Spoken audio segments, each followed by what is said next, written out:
Hey, cool cats and kittens, it's Dwight here from Meet the Rich. There was an interesting little oddity, a tidbit that I wanted to share with everybody. This isn't going to be part of any larger thing, just wanted to share this with you because it's been occupying my mind since I've known it since probably 2009, something like that. I remember one day, a long time ago back then, I was like, what's the largest shipping vessel in the world? What was the largest I've ever seen? And that has ever existed. And I found the answer, I Googled the answer, was able to look it up, and it turns out there was a vessel called the Seawise Giant that later had a few different names, the Yar Viking, the Knock Nevis, and I just wanted to share it with you because it has such an interesting story, and I think it tells a really kind of weird, it's a weird test case for capitalism and seeing exactly how it's used. So the Seawise Giant, which was built in 1979, was classified as a ULCC supertanker. And for those of you that don't know, ULCC stands for Ultra Large Crude Carrier. So this was built with its deck, meaning its holds as kind of just this large open hole for it to carry liquid crude. And the point of it is to move an enormous amount of crude as economically as possible from one side of the earth to the other. And I say economically as possible because there is a principle in economics, which is economies of scale. So the larger you can do something, it tends to be more economically you can do something. It's an example of the difference between retail and wholesale. If I go in and buy a pack of gum, it costs $1. But if I'm a grocery store chain and I'm going to buy 12 pallets, I might get the price of that one stick down to like 12 cents. And then I can sell it for $1 for a profit, right? So same principle applies with international shipping, with the shipping industry. The larger you can make something, the larger you can make a container ship, the more containers you can get onto it, and therefore the cost per container to ship it is lower, and therefore you can still charge market price, so it creates economies of scale. Anyway, so the Seawise Giant, built in 1979 by Sumitomo Heavy Industries out of Yokosuka, Japan. At the time, and I believe, if I'm not mistaken, until now, it was the largest shipping vessel ever recorded, ever built. As far as gross tonnage goes, its displacement alone, that is, how much water does it displace, was 657,000 tons. That should be metric tons, making it the heaviest ship of any kind. And its laden draft, that is, when it's fully loaded, how deep does it sit in the water, was 81 feet. That's like, 8 stories down, something like that. This made it a carrier that was unable to go through the Suez Canal or the Panama Canal, meaning it has to cross the earth either around the capes of South America and Africa in order to go from point A to point B, depending on where it was going. So a little history on this thing.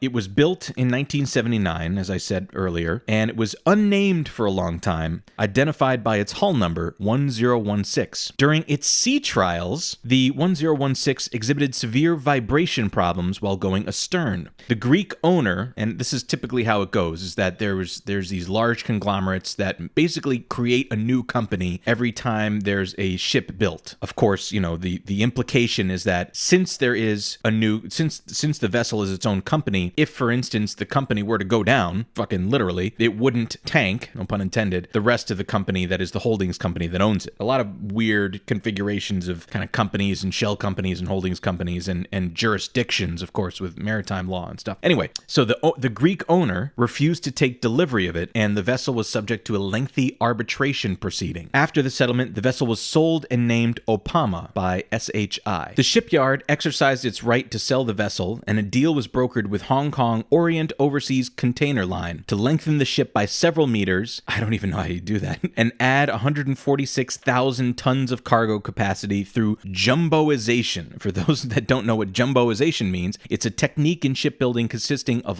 enlarging a ship by adding an entire section to it. So it's retrofitting it, and I'm sure this means it's going into a dry dock, that is to take the entire vessel out of the water to work on it. As many of these, most of these vessels are built as such. After the refit, the ship had a capacity of 564,000 tons of deadweight tons. Length was 1,500 feet. It had a draft, again, of 81 feet. It had 24 tanks of deck space and drew too much water to pass through the English Channel. The rudder alone weighed 230 tons, and the propeller was 50 tons. Now, interestingly, the vessel was damaged and sunk during the 1980 to 1988 Iran-Iraq War by an Iraqi Air Force attack while it was anchored off of Larak Island in Iran. At the time, it was carrying a cargo of Iranian crude oil. The ship was struck by parachute bombs, and fires ignited aboard the ship and blazed out of control. It sank in the shallow waters off the coast and declared a total loss and written off. After the Iran-Iraq War ended, Norman International bought the shipwreck and repaired it, salvaged and repaired it. And I'm going to read from a publication called this is Mental Floss. But anyway, this is by a gentleman named Ethan Trex from 2011. And he wrote here, just to color the part of it that was being fixed when it was repaired. He says, of course, it seemed like a waste to have a gigantic ship just sitting and rotting on the sea floor. In 1989, after the Iran-Iraq War ended, fucking Elmer Fudd, the Iran-Iraq War ended, a Norwegian consortium bought the Seawise Giant's wreckage and had her pulled from the shallow water and transported to Singapore for significant repairs. He writes here, the new owners renamed the tanker the Happy Giant because, hey, who wouldn't be happy to get a second shot at life? The sweeping repairs took 2 years, and at the end of the process, the Norwegian shipping mogul Jørgen Jahr bought the tanker for $39 million and again renamed her to the Jahr Viking. For the next 13 years, the Jahr Viking sailed under the Norwegian flag.